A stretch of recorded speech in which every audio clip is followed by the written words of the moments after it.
go ahead and get started. Thank you all for coming. It's like so quiet in here before this. Everybody throw something. That's amazing. Don't throw anything. No, don't take Joe's advice and throw anything. So let's go ahead and get into the budget presentation for fiscal 26. Joe, could you move over this way? Yes, sir. Blocking the screen, Joe. No problem. And we do have a number of people online, and of course, this will be recorded on YouTube and published on the website. We also do have a handout for you at the end of the meeting. So let's get right into it. So the budgeting philosophy and our assumptions this year, every year we start with a zero-based budget. I think that's important to note because not all clubs do that. We truly take a business plan of our hours of operation and expectations for the coming year and then build a budget based on that. Of course, we're using historical information as we build those budgets, history as far as golf rounds and food and beverage and so forth. Big kudos to the finance committee, the board, and of course the management team for putting this budget together. The finance committee, as you see on the screen, they had a 7-hour review of the budget a few weeks ago. There are 13 members on the finance committee. Just last week, we had a similar review with the board of directors. That was over 4 hours of their review of quite literally every line item in the budget. And then, of course, we have today's presentation. And then the board actually approves the budget at its meeting on August 22nd. So end of next week already. I say this every year, but it's always a true statement. The budget is a balance of what you pay at the point of sale, POS, meaning what you pay for golf, what you pay for dining, versus what is subsidized by the dues. In the club industry, club consultants often say, we're in the dues business, and that is very true. About 2/3 of the revenue that comes through the club is dues. It's dues that drive the amenities. And that's something that we were looking at in the finance committee very closely this year, as well as the board, is that balance between what you pay at the point of sale versus what goes in the dues. In fact, I'll give you a perfect example is the cart fees. Cart fees currently are $30. Management had proposed a $1 increase on the cart fee for next year, so it would have been $31. And after discussions with the finance committee, they actually had recommended to raise that higher. After then taking it through the board, the fee actually came down a little bit from what the finance committee had recommended, and ultimately what is in the budget is $32 for the cart fee. But again, it's that balance between what you pay when you play versus what you pay in your dues. And while we think, okay, that cart fee is kind of covering the cost of maintaining the golf course, it's not exactly true. And there is a subsidy, a pretty substantial one, that pays for the maintenance of the golf course. We're a bundled club, so everyone pays for everything. But essentially, every time you play golf, you will be paying $32 for that cart fee. But the rest of the membership is subsidizing about the same amount of money through their dues for that same round of golf. It's like that in every area. Food and beverage runs at a subsidy. If we tried to break even in food and beverage, a hamburger is going to cost $26. Then nobody buys a hamburger, and the shortfall is even greater. So again, it's that balance between what you pay in dues and point of sale. And of course, every year, our goal is to budget towards our vision and mission.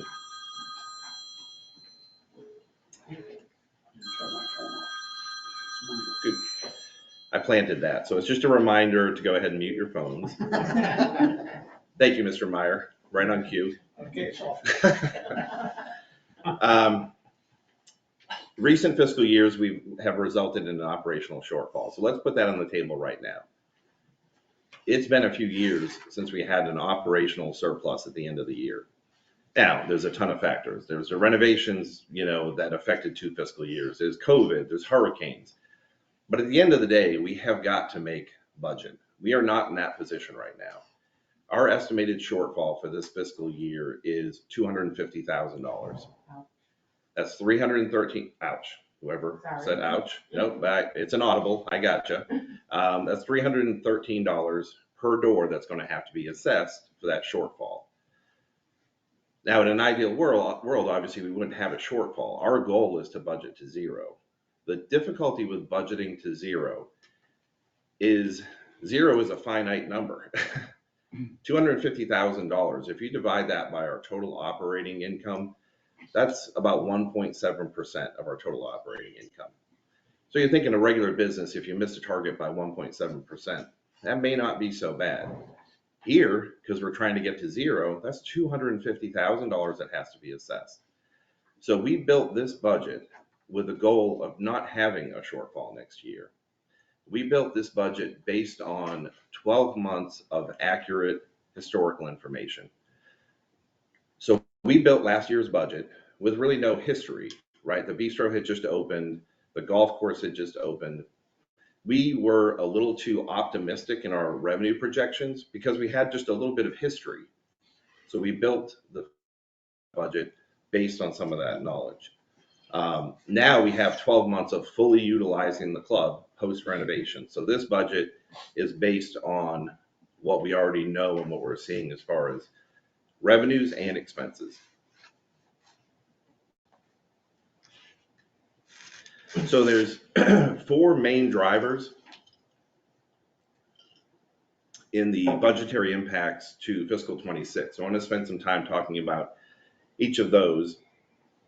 For those of you that are here, you know that there's been a concerted effort to improve the maintenance and utilities department at the club. So maintenance and utilities is its own department. In the past, Joe, in his position, has kind of overseen that department, and we had a building superintendent. You may have known Kyle. He was always running around putting out fires, which was part of the problem. We were being more reactive and not proactive in our maintenance approach. We started what it says on the screen, CQAS, Continuous Improvement, Quality, Aesthetics, and Safety Program, as part of the strategic initiatives. And part of that initiative was daily and is daily audits in all of the areas of the clubhouse and throughout the grounds. We started those audits. If you read our initiative update last month, we were auditing 4 areas. When you see my update next week, we've expanded into 6 areas. Our goal is by October 15th to have expanded into all areas. That means gatehouses, golf course, everywhere in and around the clubhouse. And when I say these audits, it's basically where we're going in and inspecting for quality, aesthetics, and safety. It's a simple yes or no audit. It's done randomly by different team members. And our goal is to hit 90% yes out of all those categories in a specific area. Then we go from a daily audit to a weekly audit. And if at that weekly audit we ever drop below that 90%, we go back to daily audits until we can get back up there. I hope if you've been here, you've noticed the difference specifically at the bistro. The receiving area coming in from the parking lot, that dumpster area, that's where we actually started the audits. And I think it's a noticeable, appreciable change. For those that are online that aren't here, you will notice a difference. I personally did the audit for the dining room and lounge earlier this week. And I can tell you, when I did that audit 2 months ago, I had a whole lot of no's. Chips in the walls, hooks on the ceilings, smudges on the glass, lights that were out, mirrors that were dirty. I struggled to find even just a handful of things that were out of line in the most recent audit. So some of that may stand out if you have an attention to detail, or maybe you just notice things look better. But there was very much a need to make improvements in that M&U department. Joe and I actually met with the officers probably about 4 months ago when we were starting this quality, aesthetics, and safety program, and said, look, in order for us to make a dent in what we need to do, we need to make a change in M&U. We need to go from a building superintendent to somebody that's really overseeing that department, that owns that department. So the officers agreed, and we made that change to a maintenance director. If you haven't met Charlie, you'll see him. He's running around the club. He's put a lot of proactive approaches into our maintenance at the club. In fact, we're using a software called MaintainX, which you'll hear more about, where staff currently, but eventually the members, will be able to report issues, whether that's a broken downspout or a lifted tile. And it goes into a system, it's tracked, you get a response saying it's been recorded, and then you get a response when it's been addressed. I personally put in a lot of items into MaintainX. We've had nearly 300 maintenance requests, projects, items, issues submitted over the last 3 months or so since we've been using it. As of today, Charlie has accomplished 86.9% of those issues.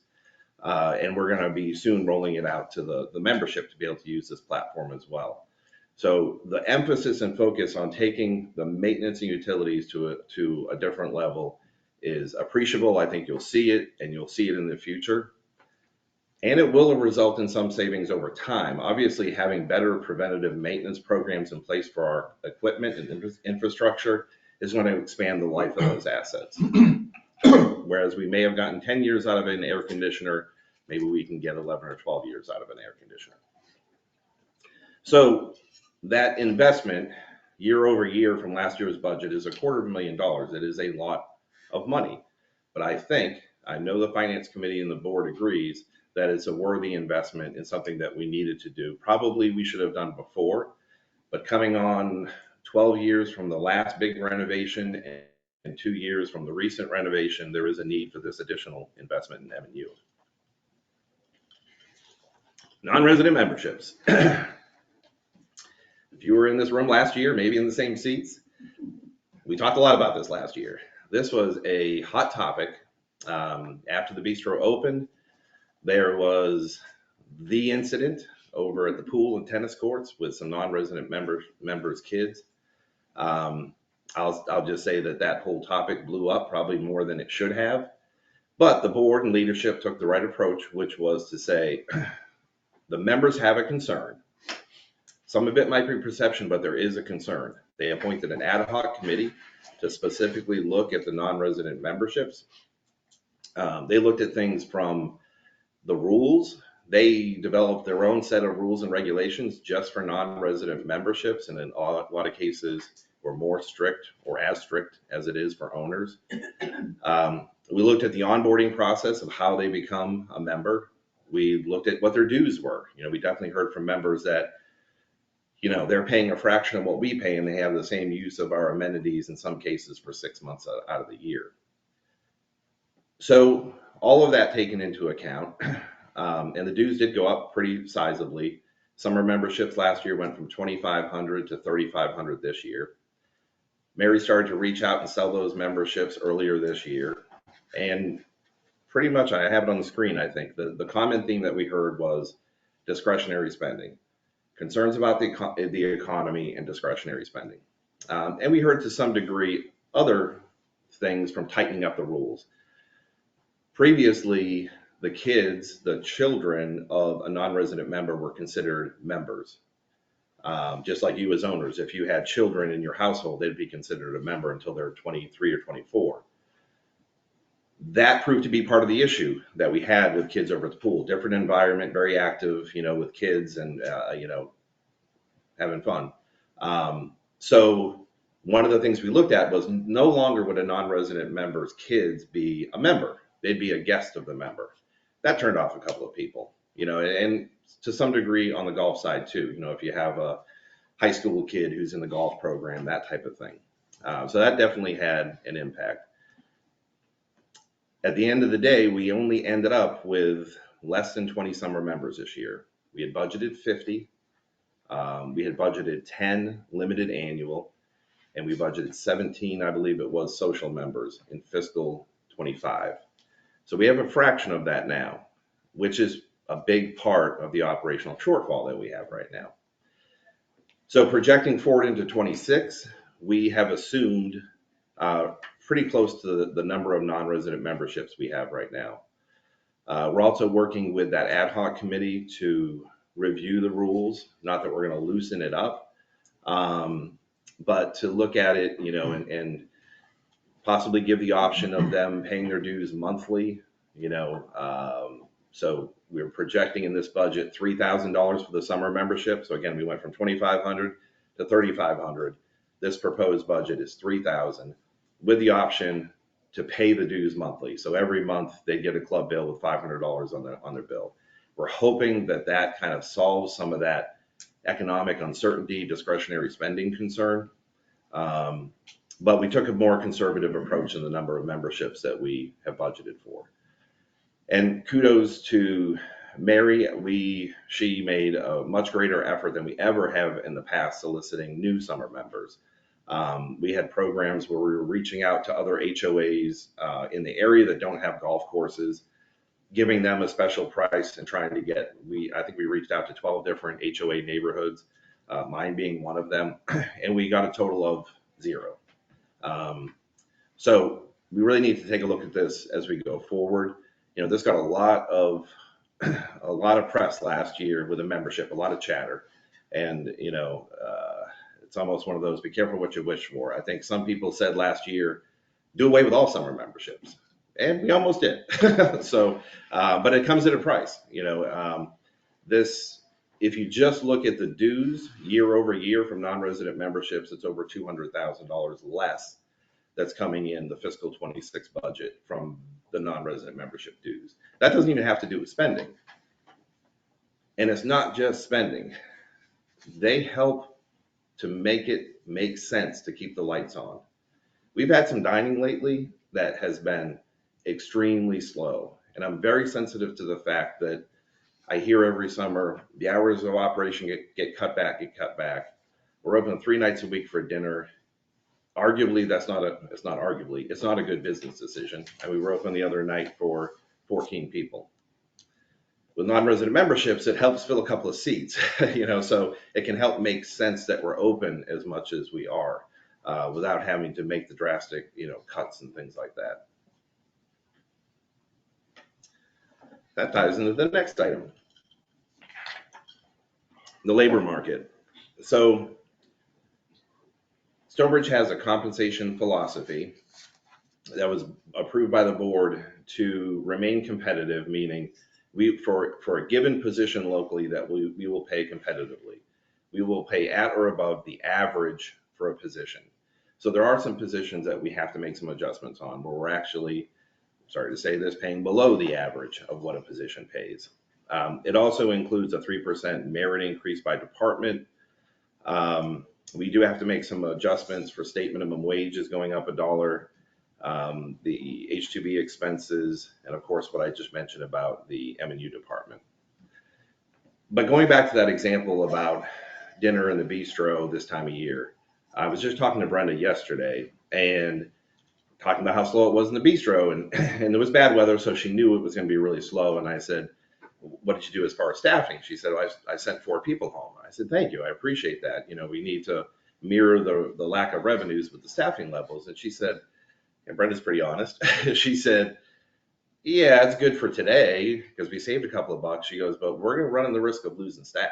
If we keep cutting staff because we're slow or because of weather, whatever it might be, we do run the risk of losing our year-round employees. So not that we should be paying employees to stand around. I'll get ahead of one of the Q&As later. Why do we have so much staff in the bistro? It's not that we have too much staff in the bistro. It's that we have to be staffed for the peak of the day. If you're early in the day, later in the day, you very well may see more employees on the floor than you have members dining. That's a nature of the flow of when the crowds come in and out. Joe and Matt analyze everything to the day from the number of employees, number of covers, and how much revenue. And that's what's built into the budget. Joe even took that a step further to cut back some of the front of the house hours that are budgeted in fiscal 26. That is somewhat offset by adding some more events. Shelley's worked really closely with the House Committee. We're adding 9 pretty significant events to the coming calendar. You'll see more about that. You may have already seen some of those teasers. So we have staffing for that, somewhat offset by trimming some staff on the front of the house. Well, I'm still on this slide. I think one of our greatest assets is our staff. We're in a service business, bless you. We're in a service business, and we are not we're like every other club. More than half of our budget is payroll. More than half of our budget is payroll. We are at 50, I think it's 2% payroll when you look at payroll taxes, employee benefits against total revenue. This is for all operations, not food and beverage. This is across the board. And the industry, according to RSM trends, in the state of Florida is 53% from their last report. Their last report was last year, and it's an auditing company, so they're using audited financials. So it's actually 2 years old, and I'm talking about next year. So the state of Florida for country clubs is 53% payroll to total operating income. So I just emphasize that because we are in a service business. We went through, before it went to the finance committee, we made cuts. When it went to the finance committee, we had a lot of discussions, and as well as the board. If we take something away, we take something away. So we always look at where we could save some money. And, the one that we talk about a lot is shutting down the airport gatehouse. If we want to save money, we don't have to have the airport gate manned at all. Joe and I, as part of the strategic initiatives, looked at 10 peer bundle clubs, and we're the only club that has 2 gates and both are manned. Now, Pelican Sound has 3 gates, 2 are manned, but all other clubs that have 2 gates, 1 is manned. In some cases, they have 2 gates and nobody is manning the gates. That's hundreds of thousands of dollars a year for that service. That could be cut. You could talk to a box at the gate. We're not recommending that we do that. This budget is to provide to you what you already have as far as amenities and level of service. To a much less degree, insurance is another big factor on the budgeting process. Our property and casualty and workers' comp insurance increased by $61,000. I do want to thank Mr. Morrissey and Mr. Prox there. Mr. Morrissey, he's worked with me on the insurance renewals for years. He's worked with me when we've gone through hurricanes on claims. Mr. Prox more so recently got involved this year, and they're both have insurance backgrounds and speak the lingo with our broker. So huge thank you to them. Our employee health insurance increased by 3%. And again, the question comes up, where do we look for savings? We initially were looking at a 16% increase on employee health insurance. We actually ended up separating our relationship with our broker. We went with a new broker who's a little bit more creative in looking at how things can be accomplished. So with that change to the broker, we have an increase of 3% on the employee health insurance, and that's partially offset by employee contributions. So, what we're all here for. What is the bottom line? This breaks down total cost of ownership by how you are billed. So these are the line items that you get on your bill. Of course, the renovation loan, that's stagnant, that doesn't change. You're gonna be paying that for the next 10 years because you didn't have the option of paying up front, unfortunately. But in the future you do because you all voted to change that. Club dues is obviously the most significant impact for all of the reasons that I just explained. That change year over year from reforecast is $1,332 or 18%. The common area, so what's called master base assessment, also called CAM or common area maintenance, that's also an operational line item, just like the club dues are. That's mainly your hot wire service and gate access. And then Mark does have a small crew that does maintenance for the common areas. The food and beverage service charge, after analysis of all the hours and divided by their going forward pay rates, has a 6% increase at $50. Then the capital reserve assessment, you all probably remember last year, this number went up rather considerably. It's still an increase of 9% at $197. The reason for that increase, again, somewhat goes back to the strategic initiatives. We have one for developing a master plan for facilities and infrastructure. And part of that was to take a closer look at our master reserve schedule. So this is a study that's done by a third party. And instead of just taking their word for it, we went through and looked at everything in the next 5 years and all of the big assets. We went through and said, is this realistic? We got burned on the air conditioning unit up here. Those of you remember, without a proactive approach to maintenance, the air conditioner in this room was down for about 5 months. And the cost to replace was considerably more than what was in the reserve schedule. So that's why we went back and said, all these big assets, we need to look at the reserve schedule. Trust but verify. We went back and said, we're gonna talk to an asphalt company to find out, in 3 years when we do Winding Oaks Way, how much is it really gonna cost? And the reserve schedule was close on a lot of items, but there were some items we went back to the reserve study analysis and had them increase the price of some of the assets. So that's why you see that uptick on capital reserve assessment. So altogether, you look at the total cost of ownership increase of $1,662. That comes out to 11%. But I want to bring you back to the discussion about M&U. Now, M&U was a decision that we made because we saw there was a need to make those improvements. And I would argue that as long as I'm here, I would argue that. So if we weren't investing an additional $277,000 into the M&U department, I kind of throw this out there as just a scenario, like what if? So if we didn't do that, the club dues would have still been a sizable increase at 13%, total cost of ownership at 9%. Earlier in the budgeting process, Mr. Nottingham wisely said, let's get on a call with Phil Newman at RSM, see where our numbers are shaking out as far as the industry goes. So myself, Don, and Mr. Nottingham got on a call with Phil, went through this whole analysis, and he said, most clubs are January 1 fiscal year, so he doesn't have a whole lot of fiscal 26 data yet. But those clubs that are October 1, this is in range of what he is seeing. So again, I know it's $1,662 is an increase. I can tell you personally, I live in an HOA.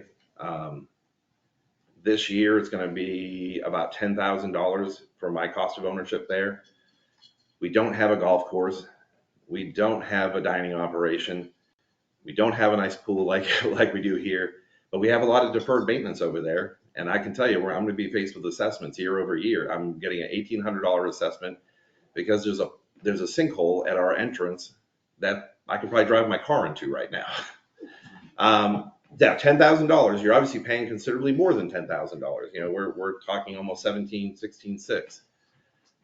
But you have a lot more amenities. You have a staff that cares. You have people that truly provide a service to you versus just an HOA like I have with duct tape on the fitness equipment. So before I open it up for questions, I want to get ahead of another topic that often comes up, which is, Stonebridge is the most expensive bundle club in the area. Had a conversation with a member the other day about it, and he said, well, Tim, you have to agree, we're in the top 90%. I would completely agree. We are in the top 90% cost of ownership. I would also argue that we are one of the best, if not the best bundle club in Southwest Florida. I take a lot of pride in that, and I think you should too. This is a great club, a great staff, and our cost of ownership, as you see on the screen, you can see it, is not out of line. The A, B, C, D, we just anonymized those clubs. That's Naples, Lakes, Vanderbilt, Vasari, and Worthington are the clubs that we often compare ourselves to, from both an amenity, structure, size, number of owners, and so forth. So if you look at total cost of ownership, the larger green box on the top, you can see that we're not the most expensive, we're not the least expensive, we're right in the mix. But what I always want to draw everyone's attention to is there's so many different ways of cutting these numbers up. One of the things I mentioned earlier is previously you didn't have the option to pay for the renovations up front. So we've always paid either through reserves or to a better degree through loans to get renovations done. The renovation in 2013-14 was a sizable loan, and now we have the debt that we're carrying. If you look at total cost of ownership without loans, because a lot of clubs don't show loans because not everyone is paying back the loan. Obviously, if they paid up front, some members pay the loan back in their dues and some don't. So those clubs don't show a loan. So if you take out loans from total cost of ownership, you can see that we're almost the bottom of that list as far as total cost of ownership. I also added in that lighter green line for fiscal 26. I should say, this is all based on fiscal 25 because we do not have fiscal 26 budgets for these other clubs yet. So this is all fiscal 25, and that lighter green line is our budget for 26.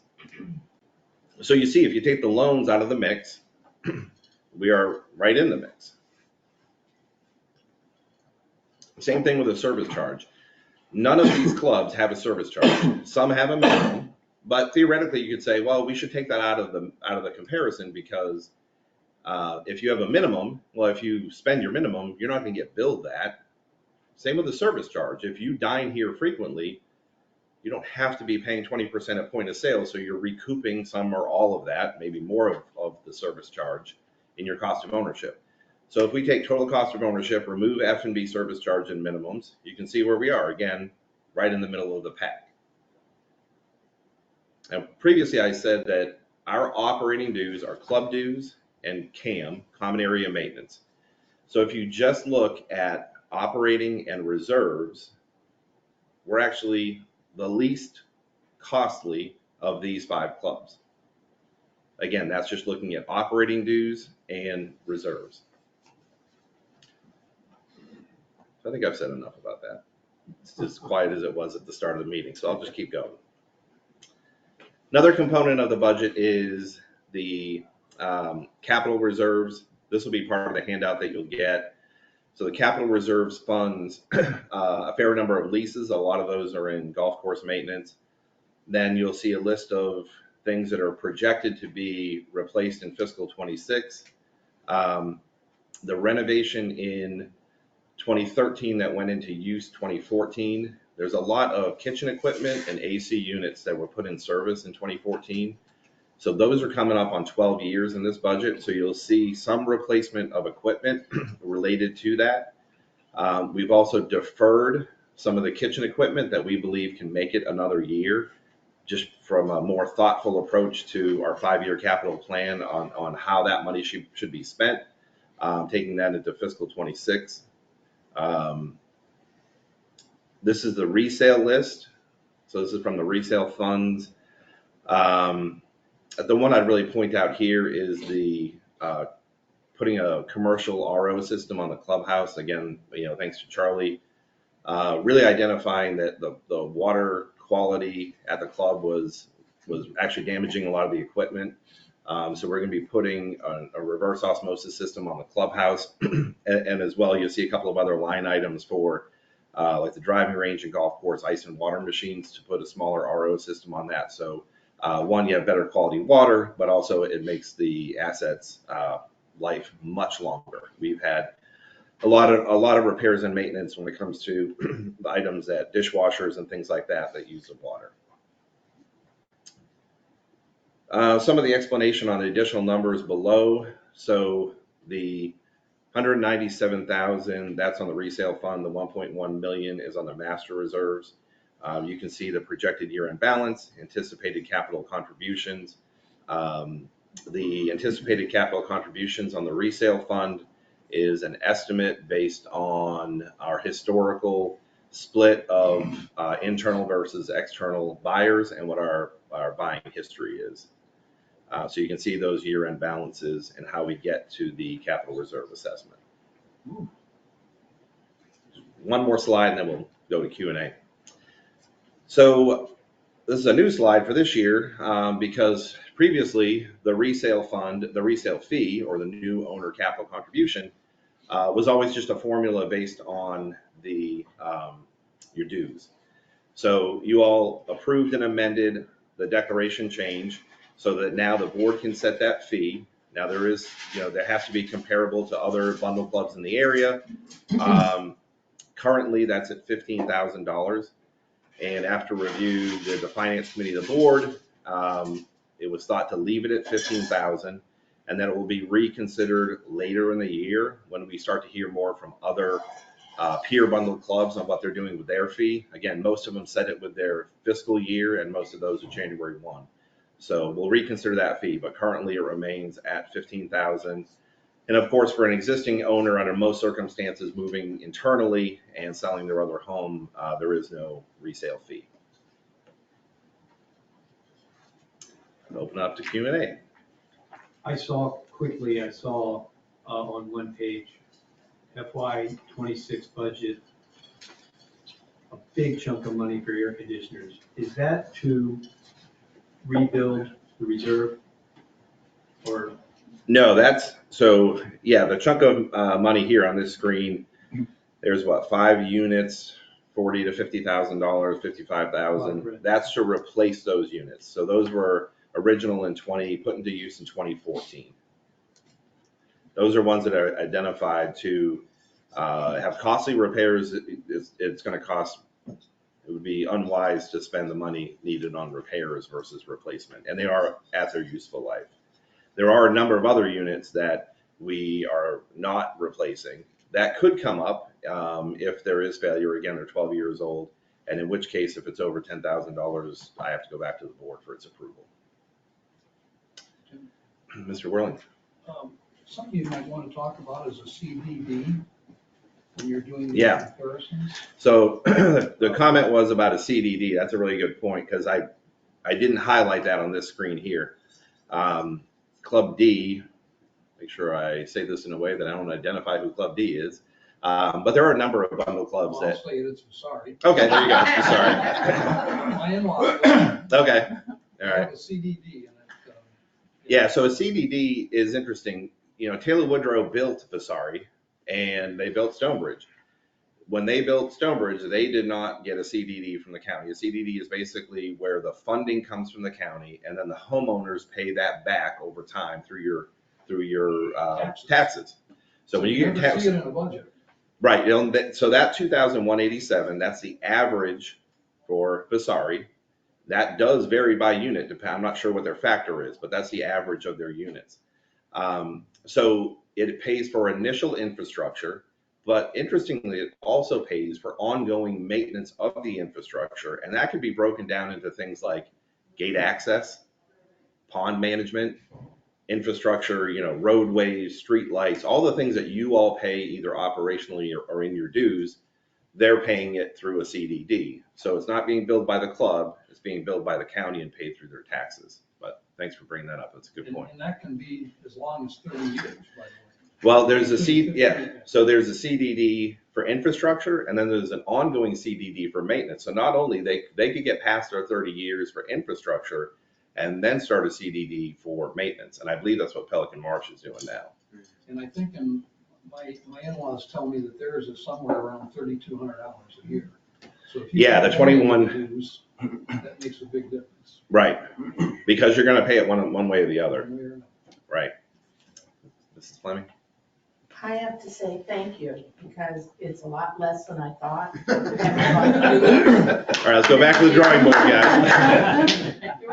No, thank you. So you put a lot of work into every line, and some people might not understand every line, but thank you. Thank you. And with the costs that are going up around us, that $1,600 seems very, very fair. Appreciate the support, Mrs. Fleming. Mr. Gett? Non-resident members, I heard that's one of the other potential factors for why it's so low this year. Is that there were clubs that didn't have that kind of a program and then added it? And that might have been more competitive? Yeah, so for those online, if you didn't hear Mr. Gett, part of the non-resident membership shortfall this year could be that other clubs started to offer it.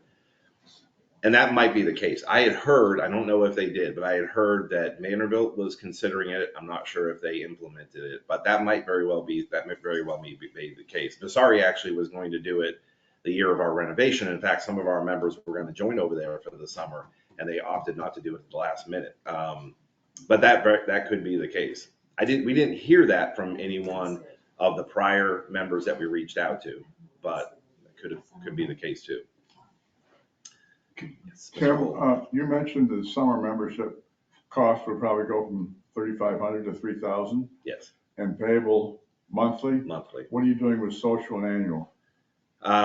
Social annual, we kept flat, which is 9,000, with billing it monthly. So I think that's 750 a month. Monthly rather than quarterly. Rather than quarterly. And then on the socials, I would have to look it up. It's near the same. It's a little bit less than it was this That year. won't be in the packet we get today?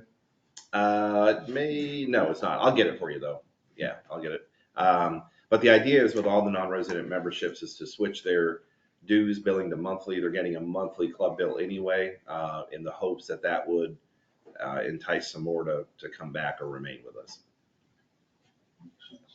Tim, I have a question about the summer members. One of the things that we actually observed one day was somebody came with their balloons for a party at the pool, which the bistro was closed because we're only open till 3 o'clock. So don't people who are paying money to belong to a summer program, wouldn't they like to be able to get a hot dog and a soda? I mean, if this bistro is only open 3 days and it's closed at 3, it's not an encouraging thing to come and join. Yeah, so for those online, the comment from Mrs. Taylor was, about the limited hours of operation basically over at the pool, the bistro in the summer. And if we had more availability, that may entice more. We haven't heard that directly. I think that the daytime pool environment, with lunch being served is sufficient. They definitely enjoy coming to dinner, and that's why I kind of emphasized that earlier. Non-resident memberships coming to dinner at the bistro especially helps all of us. It helps, justify keeping the lights on and opening up. So it's a factor too. The $208,000 that I mentioned, that year-over-year difference in non-resident membership dues, that's just dues. That's not their spending. Obviously, food and beverage is heavily, costly to run. But if we're going to get an extra 2 or 3 tables at dinner, we don't have to bring in additional staff for that. That's kind of gravy at that point.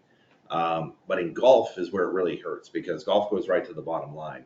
If we're already here and open for the membership, having another foursome go out is bottom line revenue. I have one other question about the food and beverage business. When bocce was started, one of the comments by those who were creating the bocce program was that there would be a way we would be getting an enormous income from all of the drinkers and partiers who were playing bocce. Is there some information about the income created? Yeah, so the comment was about the increased income, food and beverage income because of bocce. 100% yes, especially on Monday.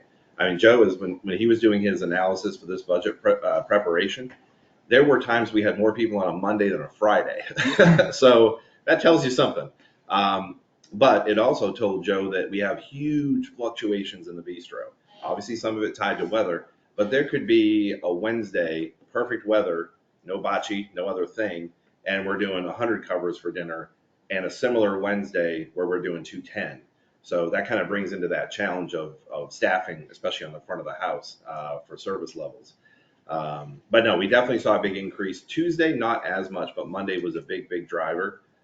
You'll see a lot more in the strategic initiative update next week about some of the things that we have planned for the coming season upstairs, specifically on the dining.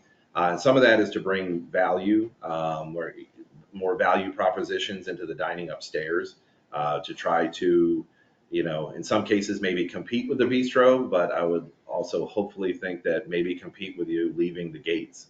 One of the things that one of the board members shared with me recently, 2 board members, were articles about Americans eating out less, with, just watching their budgets, and I think that's a threat and an opportunity. It might be an opportunity to try to keep more members in the gates, have some more value-driven type propositions to where you'd want to stay. Yes, Mrs. Byrne. I have a question about the food and beverage charge. When we moved here in 2006, we were told that was in lieu of tipping. And in the last year, we've been around younger members who are reminding us as we go out the door, be sure to tip your waiters, be sure to take care of your service people. And I wonder what the situation is on that, what we should do. Yeah, that's something we need to communicate more on. I'd say it's probably quarterly that we put something out on it. But something we need to educate the members on, especially now with the big, beautiful bill. There's a difference now in how things are, as far as taxes on tips. And I won't get into that because it is super complicated. And thanks to some of our board members and Mr. Dabrowski here in the room, we've had spent some time talking about that bill. But the expectation is that you do not have to tip. The service charge gets the staff to a prevailing wage, meaning, if they're working in a restaurant making $5 an hour plus all tips, here they're making, the average is probably $17 to $20 an hour. If additional tips are left, it does go directly back to that server, whether it's written on the chit or if it's cash. And we know from running the numbers, they do get a fair amount of additional gratuity. But I think that's also an incentive that's kept, especially our H2B program, alive as far as them coming back with the longevity that most of our H2B team members have. But it's not expected. It is not expected. The challenge with that option to leave more gratuity, it's a little bit more to manage because we as a management team have to be careful that people aren't getting better service because they're known to be tippers. That's the only downfall with that type of a system. We've had H2B employees in the past who would step over other tables to get to where they knew cash was. And those H2Bs are no longer here. Some of them that were quite beloved by some members because they were slipping $20. So that's something we have to manage. Any other questions? Mr. Graziano? Tim, you and I are both aware that we're not particularly happy with the soundproofing in the new bistro. And I thought we were going to look at some alternatives. Is there anything in the budget to deal with that? So I told Joe he got all the hard questions. So. No, there isn't anything specifically in the budget for that. We have reached out to the architect and the interior designer to see what could be done. I know there's some options, probably not costly ones, I think that were being looked at, like felt under the tables and that type of thing. Oh, that's true. We did add additional plantings for the bistro. So we do have, yeah, so that might absorb a little bit, help a little, but that is in the budget for some plantings down there. Yes. Could you talk about the street lighting that's going to be coming in the future? Great question about street lighting. So as you all may or may not know, we are looking at potentially going with FPL to replace all of our street lights.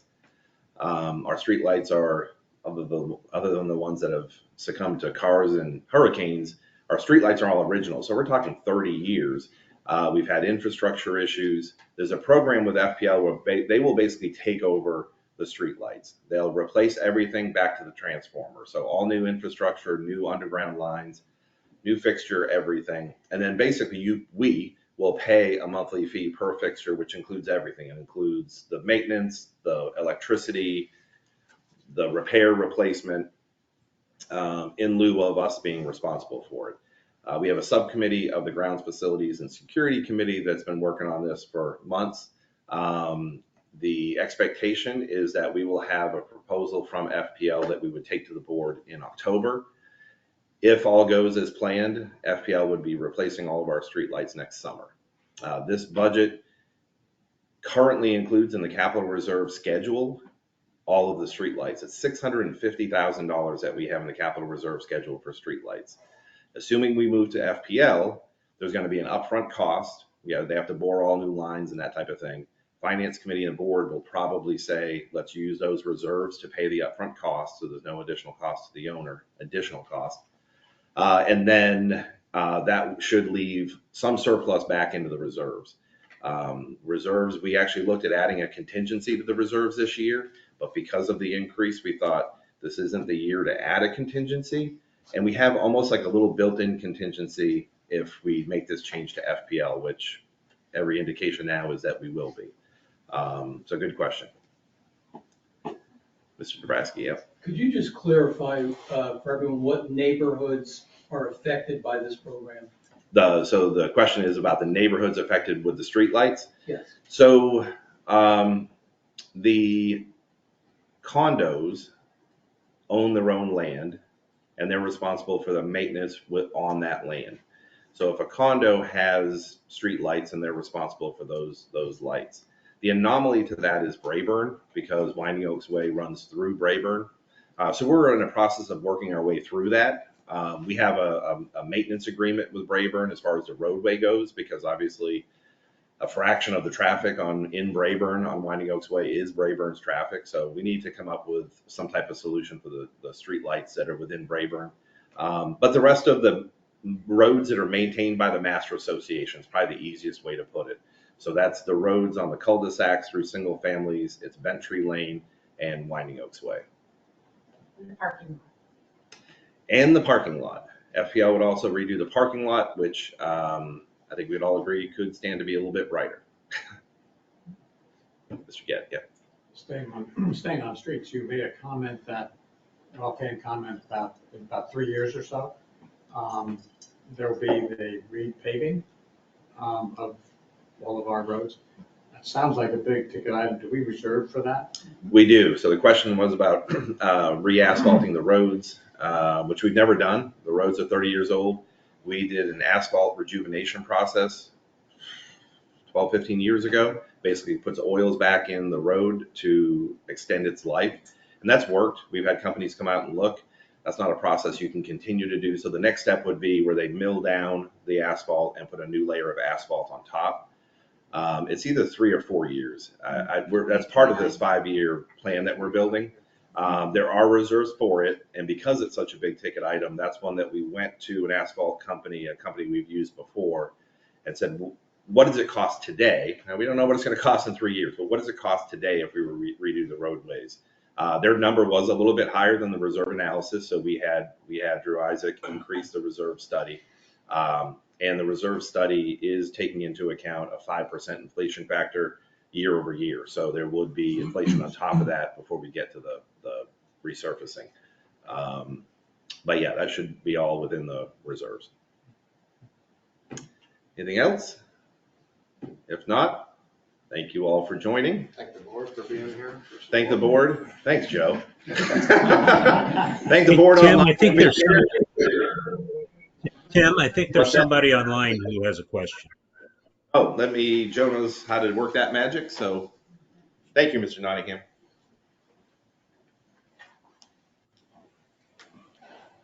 But thank you for the board. Yeah, we got most of the board online. Mr. Dabrowski's here in the audience. Appreciate all the work that's going into this budgeting process. That is the same question. Peter Flato asked, is repaving Winding Oaks Way in this year's budget? When will that happen? Yeah, so the answer is it's either 3 or 4 years out. 28, 29, so 2029, so 3 years out. 28, 29, which is fiscal 20. And that's the only question. Yeah, 29. That's it. Thank you, everybody. Sawyer, I think, has handouts there. Yeah, thank you. He's right by the door there. Thank you, board members. Appreciate your support. Thank you. Stay with us. I see that all of them.